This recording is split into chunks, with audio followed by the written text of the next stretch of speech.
To 11 News at 4. To honor our country's service members, hundreds of volunteers in Pueblo want to make sure that they're each not forgotten. They spent much of their weekend trying to identify veterans' grave sites, and they say they've already identified thousands so far. 11 News reporter Rebecca Gavazden has that story. During Wreaths Across America last December, over 2,000 wreaths were laid out to honor veterans at Roselawn Cemetery.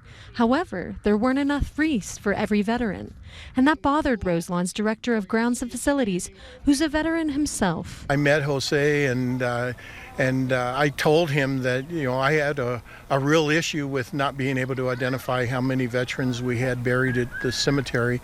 And he says, you know what, I think I know how to help you out. Jose, director of Next Chapter, which focuses on veteran suicide prevention, spent months putting a plan together to help identify all the veterans within the cemetery. There's an estimation of over 3,000 veterans laid to rest there. I told him that I would try to get as many volunteers to help him to identify all the veterans here in May prior to Memorial Day so that every veteran here is able to get a flag. On Saturday morning, volunteers tackled the northern area of the 125-acre cemetery by placing blue flags in front of the headstone. The experience was touching for volunteers as they took a walk into history. It's a moving experience, it really is. My father was a World War II vet, and I just amazed at how many veterans are buried here. Without our veterans, without all the sacrifices they make, we would not have the country that we have today. We would not have the freedom of speech.